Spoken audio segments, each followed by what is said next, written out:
Hello, I'm Paul Fenewalt, and I'm an advisor for the Missouri School Boards Association to the Missouri Center for Education Safety. Today we're talking about environmental health in schools, cleaning green.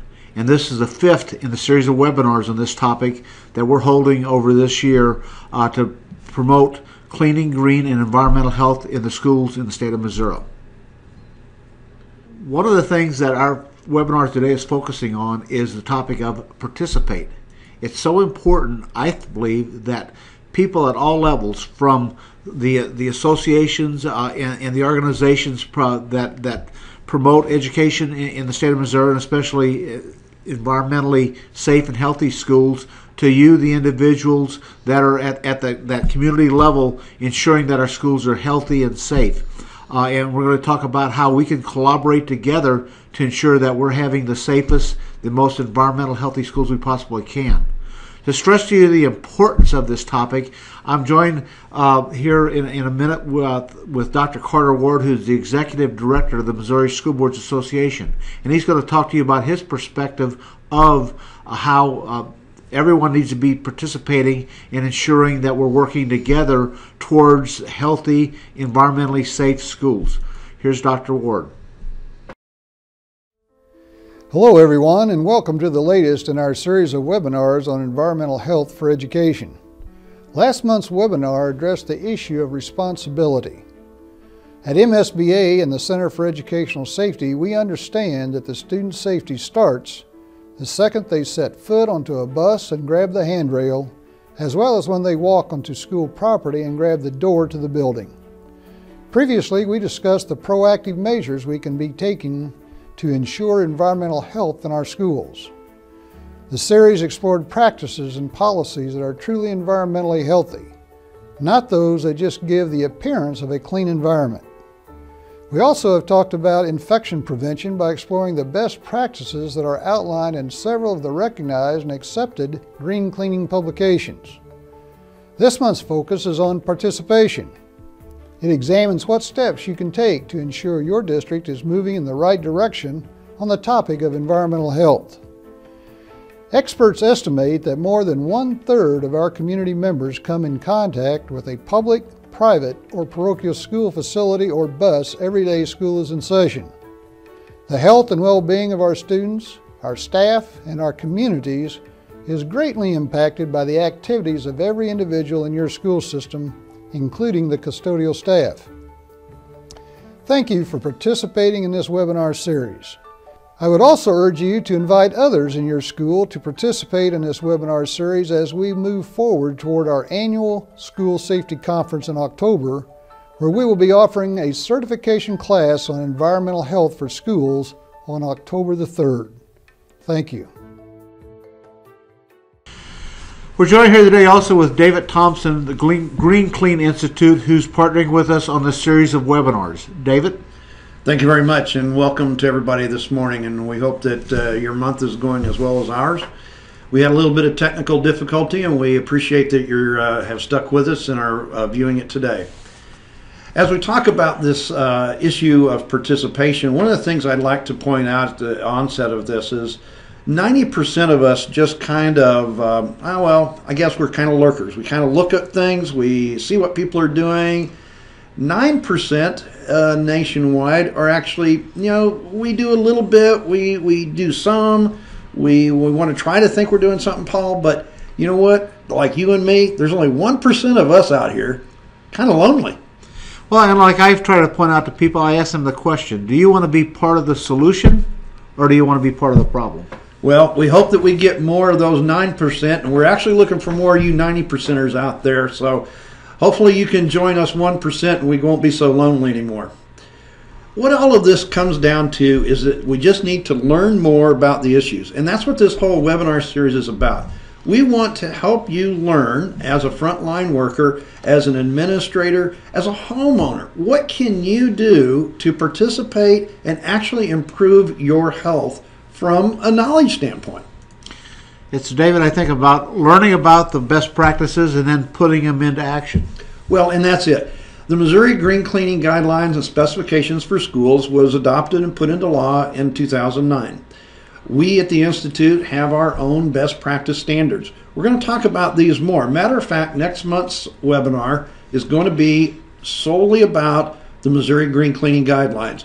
There's a lot of information. If there's any of the webinars you want to look at and you're in Missouri, come in and help us out on this one and learn. What I want to talk about is, as you see these people, they're in class and they're learning what it is to protect their health. But you know, it really depends on if you act on that. If you use this education, you bring it into heart and you do something with it. It's your health that depends on you to protect it. Nobody else is going to protect it. So, you know, I think, Paul, this is the reason that we're doing this. We want to also show you that you're going to have an impact on everybody else's health. If you're the one that's getting the education and you're participating in these programs and you're implementing it, these people that you come in contact with every day are depending on you to protect their health. Many of these people don't know what it means. So that's the purpose of our program. This is why we need you to participate. Because what you put into that funnel of education, all of the things that we put into, is directly a result of what we're putting in. I mean, how many people put things into that funnel of knowledge and it comes out and it's like kind of, it just happens. What we're trying to do, say here, is direct your attention to the results that you want. Go and seek the education that will help you get those results. I think, David, that graphic of the funnel is very appropriate. And that, again, it shows at the top a number of different participants putting input into that, and then at the bottom coming out is that environmental, healthy, safe school that we're striving for. Well, it goes back to the information. There's a lot of it out there. You've heard us say this before in our webinars so far. You'll hear us say it again. These are our 3 issues. We want you to unlock the information that is out there. There is a vast amount of it. We're only one little part, but we're trying to bring to you not only from a healthy atmosphere, safety, security. All of these issues are the information that's out there. But you know, if you just leave the information out there, it's not doing you any good. You've got to participate in the education. You know, I continually say this all the time. There's an issue of training, and this is what we've always done in this business. We train somebody to continue to do the same thing that somebody else did. We're focusing on education as our second goal in this webinar series. Education comes in all forms. It can be a classroom setting like you see here. It can be a one-on-one session with somebody. It can be interaction with somebody else that brings to you some knowledge that you didn't know about. And then, you know, the thing is we have to take and communicate this. You know, we all hear a lot of things. And, you know, quite honestly, I've been in this business 40 years. A lot of it went in and out one ear and very little of it stuck. Well, now with the amount of responsibility that we have, the amount of illnesses that are coming to our buildings, the amount of people that are coming, and the crowding that we have, there's a big issue of communicating what you know. If you know something and you do not communicate it, you are not participating in this whole thing. That's right. Again, you're not being part of that solution. You're being part of that problem. That stovepipe somewhere is from the information being sitting there in a document to being educated to somebody, then taking actually doing something with it. Well, as it says here, and these are some things that we picked up off of the web just like everybody else does. One of the dictionary statements was that it says to share something.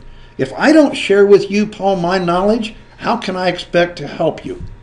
If I don't take part, or if I don't act and I don't move around and communicate that, basically if I don't perform an action, how can I help the public? That's what this is all about.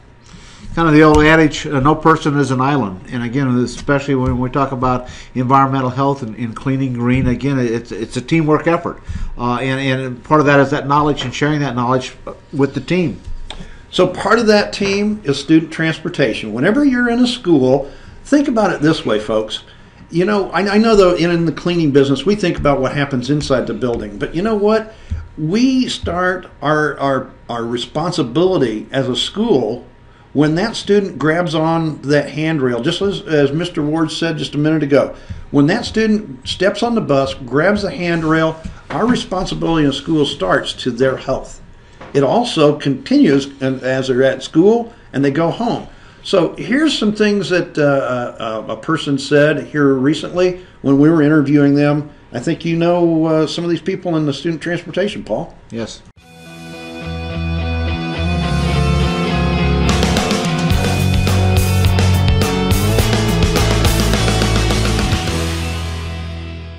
Over the amount of years that you've been here, Ken, have you seen a number of bus drivers been concerned about the amount of pathogens and bacteria that they themselves or the students that you're transporting come in contact with? Our drivers are very concerned. As we have all special ed children, so we have a lot of drooling, spitting, students getting sick, feces, things like that. So our drivers are very concerned with the cleanliness of the bus.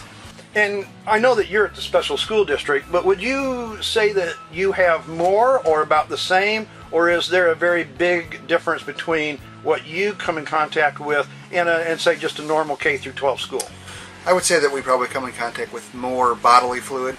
Probably standardized germs that you would see on gen ed buses are probably different than what we see, but I'm sure there are some similarities. Okay. And how long have you been doing this? I've been in the school bus industry since 1996. I've been with special school districts since 1999. And how many drivers do you have? We have about 349 drivers and monitors combined. And how many of those would you say voluntarily today actually use some type of a procedure to reduce the amount of pathogens and organic material they come in contact with? I think the majority of them use a product. They don't wipe, they just mist. Again, it's something we started using after the N1H1 breakout a few years ago. Prior to that, it was just kind of a, whenever there was a mess or something to clean up, they cleaned it up then. But since then, we've started doing the misting the buses every night after they get back. And what caused you to change your habits? You're saying before H1N1, so from 96 to 2010? Yes. What did you do? Like I said, we just cleaned as there was something, something on the bus. You know, in the summertime we clean the buses out, we spray them, wipe them down. But as throughout the year, not so much. So is it different now? It is. Well, it is different just because when we've seen how quickly a virus like that was spread throughout. So we didn't want to, because that will go from the school bus to the schools, and from schools back to the buses, or through administration building or home, wherever it might be. And we've seen the importance of that virus. That's why we've continued to mist, so that doesn't happen. Most school districts spend a great amount of time and money, from my viewpoint anyway, on the outside of the school bus to take care of it for different reasons. What are the reasons that we take care of the outside of a school bus? The outside of the school bus, of course, my number one is safety. It's yellow for a reason, and we have inclement weather like we have currently. Get a lot of salt and grime on the buses. I want to make sure they clean so they're highly visible for the safety of the other motorists, so they can see the buses, and so that the lights are more visible. And how often is a school bus cleaned? We clean our buses twice a month. We have a service that comes in on a Saturday twice a month and cleans and scrubs the buses on the outside completely. And if you don't mind my asking, conversely, how much time do we spend protecting the health of the drivers and the students inside the bus? I thought I was doing a good job by misting the buses with the product we're using, but as I'm seeing with your tests here, that maybe not so much.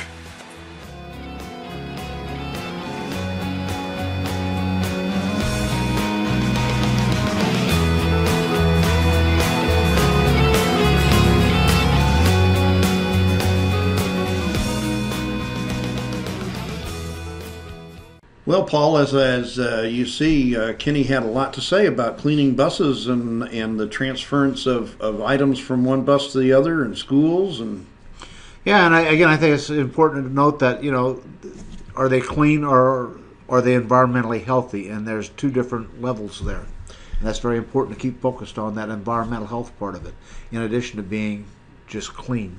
But what you can see, though, Paul, is he's actually participating. He's trying to do something. He's being proactive to do something, but it took something like H1N1 to come along that made a dramatic change in what he was doing, and now he knows it. So all we're saying here, folks, is get the education, get the information, and let's see what some other people have to say about the subject.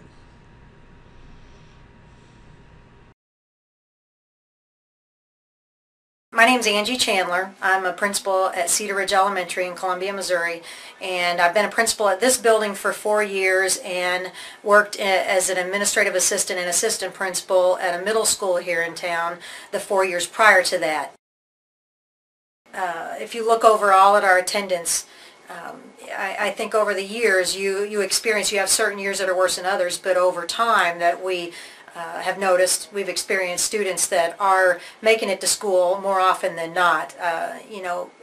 As far as respiratory issues go, you always kind of wonder where, what's causing all of our absences. We have seen that kids are showing up to school more than they have in the past, and I'm hoping it's because they're healthier and not breathing in things that they shouldn't be breathing in, either here or anywhere else. But we have experienced, I believe, an overall feel of healthiness. The teachers are feeling, comfortable. They're not having any stress as far as their eyes or nose or anything they would have to that's chronic going to the doctor. But so I've heard feedback from them that overall they're feeling pretty good about being able to come here to work, and it's a good, safe environment to be in. And they have noticed that the students, our attendance, you can kind of tell overall that the kids there's not as much coughing or wheezing or coming down to the office, because they'll always come down to the office, and you can tell how busy it is certain times. And last year it was really busy at certain times, but respiratory wise we just have not experienced that this year at all.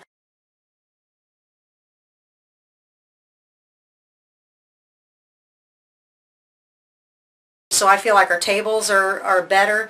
I just think our surfaces, even in our classroom, I really believe that we're not experiencing that transmittal of colds and flus, because I think it's really clean, and it's a safe clean school that way.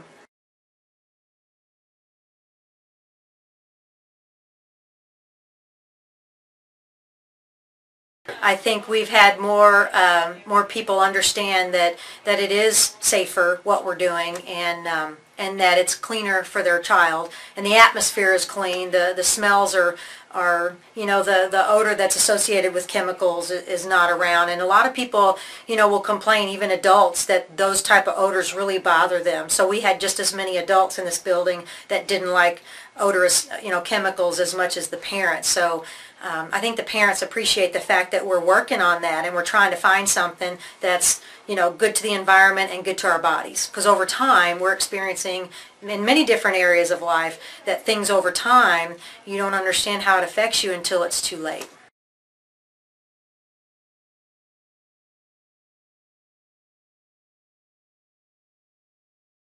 Change is hard for anybody, and so at first you're thinking that anything that's going to upset their normal routine is going to go over not so well.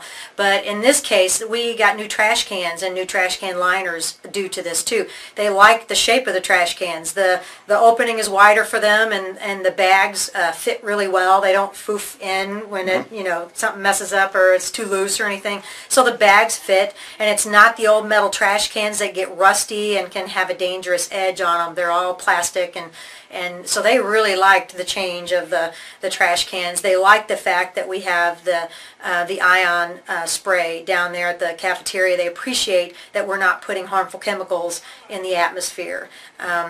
Getting used to not having sprays is something that, my secretary, she has a severe allergy to any kind of fragrances. So I think other people who suffer from that really appreciate that we're working on that.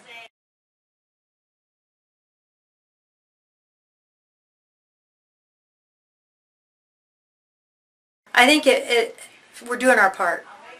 We're doing our part, because it just seems like you're such a small part of a big world that when you try to recycle or watch out for chemicals or things like that it seems so small. We as a building are doing it together, so it feels like we're making a bigger impact, ongoing green, when we do stuff like this. So I think it makes our voice a little louder. David, one of the things that I think was really important to note there is that whenever she was talking about what they were doing they were feeling good about what they were doing, but it was also making a positive impact on their attendance and other things. You could actually measure the effects of it besides just feeling good about what they're doing. And that's so important, being able to measure the impact of having a healthier school. Well, I think that's very key, Paul. You know, once somebody actually starts utilizing the programs, they start experiencing what is going on. As you heard Angie talk in this piece, that she also recognizes that the parents are making comments about it. The staff members are making comments about it. They recognize the positive effects. So, I mean, this goes beyond just doing something and doing it for what you might think is the right reason. It actually does affect our human health. You know, and keeping the kids safe, keeping them healthy so that they can learn. You know, I think what you'll see here as we talk with some other people, there's also other impacts that come about that we don't even think about too much.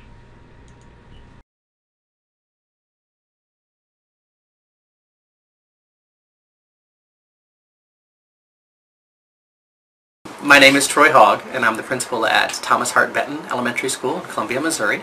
This is my 4th year as the principal here at Benton. This year we became a STEM school, which is a science, technology, engineering, and math-centered learning school. And we're very interested in the green cleaning, not only from the perspective that it's better for the students, but also to expose our students to that field, that career, those opportunities that are out there in the future for them of being more aware and conscious of what's going on in the environment around them.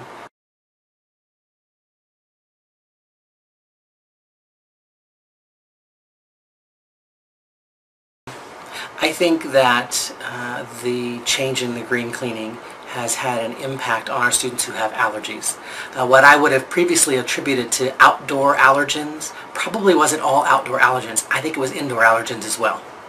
There's so many chemicals and things that are being used today. How could a child not be allergic to some of those things? And I think once you start eliminating some of those chemicals, you've eliminated the allergies that they've had as well.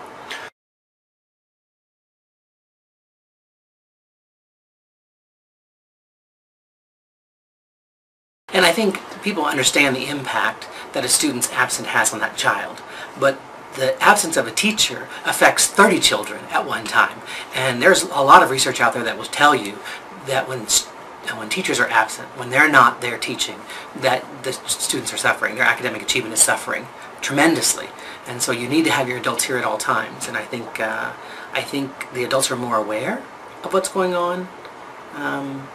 With the green cleaning, it's just an awareness to them too, because previously teachers would always just pop up and start cleaning their own room and doing things. They would grab whatever they had there, whatever they brought from home, whatever they could find to clean their own tables and whatnot. But they're more cognizant of the fact that you can't just use anything in your classroom anymore, because it has an effect on the children who are in the classroom as well as other adults and other children in the building.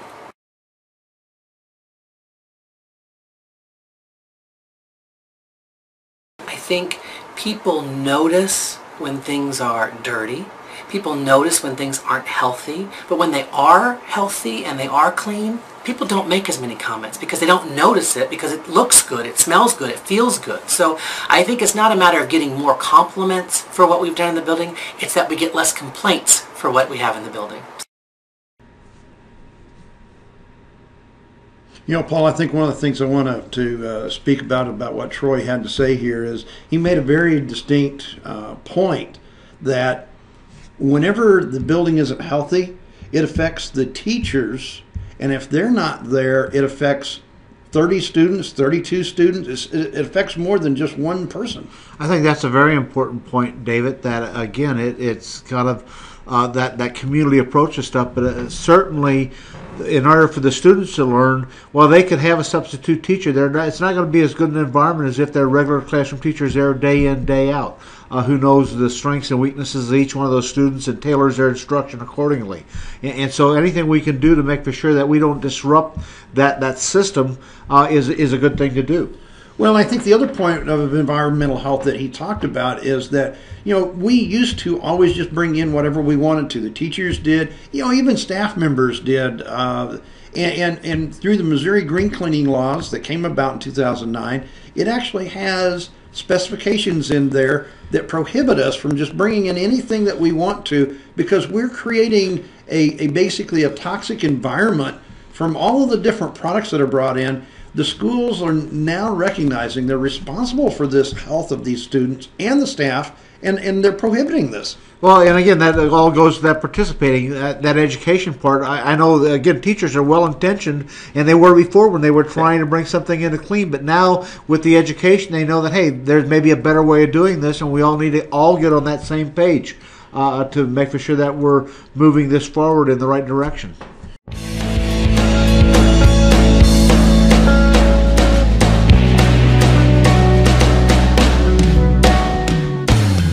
For example, next week, the senior citizens from the community are coming up for our big Thanksgiving dinner.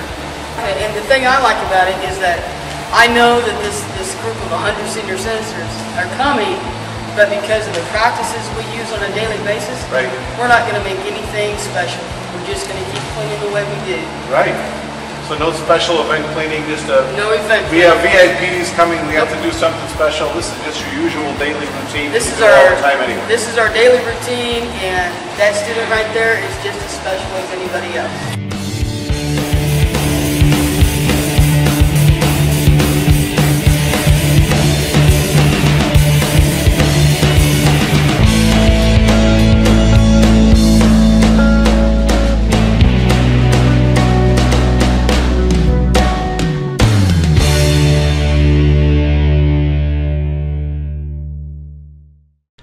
You know, what you heard Dottie talk about is the fact that, you know, every single person that comes in the building, in her school there in New Franklin, everybody is treated the same. She doesn't have a special program, and it's because she is adopted and participated in the program. She has procedures that she uses every day. She doesn't have to change anything. Well, I think that's exactly right, David. And if you go back to some of the previous video, like the bus driver, they don't wait until they have an outbreak of a influenza or something. They just use the best practices day in and day out, and you'll never get to that point where you have to do something special. Well, and being part of the program and being participant in the program, she's learned the procedures, she's learned the standards. They're taking them to the custodians. You know, the teachers know it, the staff knows it, the superintendent knows it, and the community knows it. Because what they have is on their door at every school entrance to the building is this seal. So everybody that comes into that building, whether it be a visiting team, it be grandma and grandpa, it be the parents, everybody knows. And you know what? Whenever they put the seal on the doors, all kinds of people start asking questions. What is that about? And that's what's really great about something like this. When you participate, you actually get some buy-in. Maybe it's slow, but it's got to start somewhere. That's right.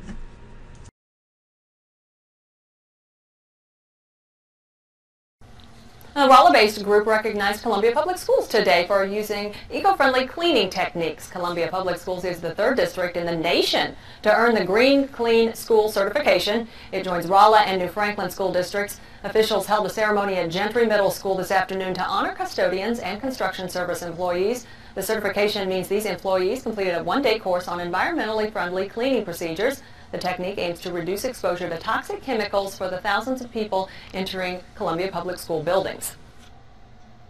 We have the ability to have a positive impact on 1/3 of this population every day. Green is proactive. CPS expects the program to reduce the amount of flu cases and illness-related absences. The Green Clean Institute hopes to certify more schools around the country.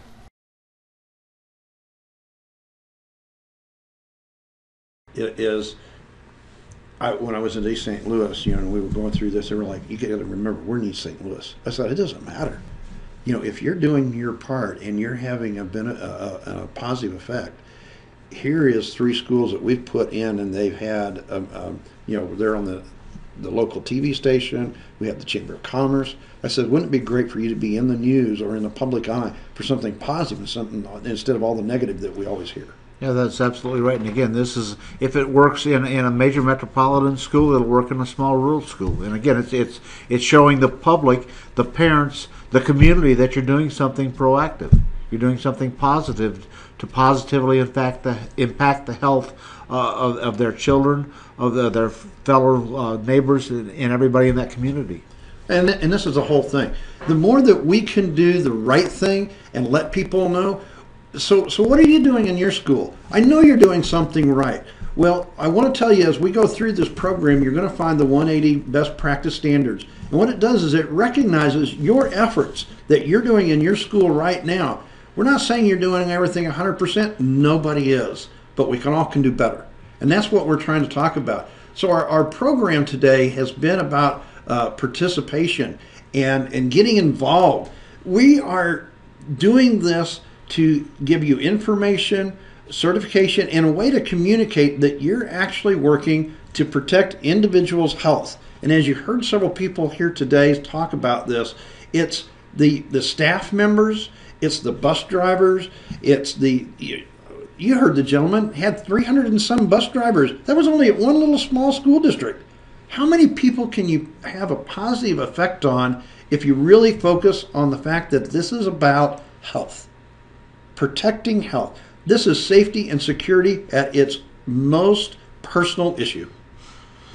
As we said at the start of this webinar, David, you've got the information setting there, but it's even more than just being educated on it. It's taking that information, the education piece, and then actually putting it into practice. Participate.